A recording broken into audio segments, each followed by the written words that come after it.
cantiere Stefanini è sbloccato da parecchio tempo, stiamo seguendo perfettamente il cronoprogramma e noi abbiamo la finestra delle vacanze di Natale per fare lo spostamento. Partendo dal tribolato cantiere delle Stefanini, con demolizioni impreviste nei mesi scorsi, e passando per tutti quelli ancora aperti, l'assessore ai lavori pubblici Sandro Zampese traccia un prospetto di quello che sta accadendo in città. Ferite aperte che vanno via via chiudendosi nel rispetto dei tempi imposti dal PNRR e compatibilmente anche con gli allacciamenti fognari. Ad oggi, se non vi sono poi imprevisti di natura maggiore, noi siamo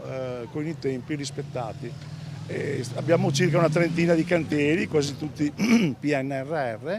dove stiamo procedendo. Ieri sono andato a visitare anche il quartiere di San Liberale,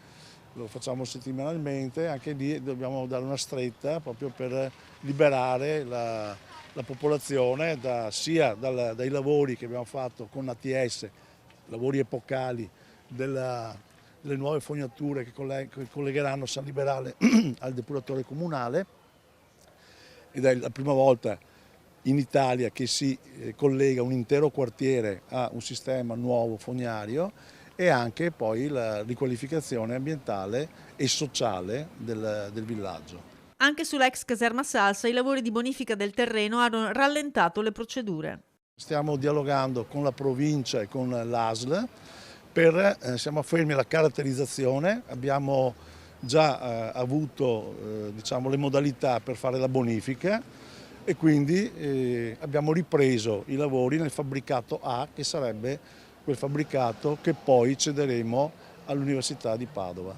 L'assessore nel fine settimana è stato anche impegnato nella campagna leghista dei gazebo voluta dal segretario Stefani, che ha visto oltre 1000 punti di contatto tra militanti e cittadini. Uno dei temi sui quali più sono arrivate domande è stato quello del recente decreto sicurezza. Stiamo illustrando il decreto sicurezza che è stato votato, quindi la restrizione per soprattutto i reati sociali, quindi stop ai borseggi, alle occupazioni abusive di case, che comunque non permettono di dare le case a chi è in graduatoria, che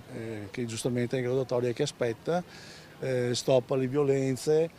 stop ai blocchi stradali, e anche ci sono 14 nuovi reati che soprattutto legati a quello che una volta, anche sbagliando, si chiamava microcriminalità e che invece è molto, molto impattante sul tessuto sociale dei cittadini.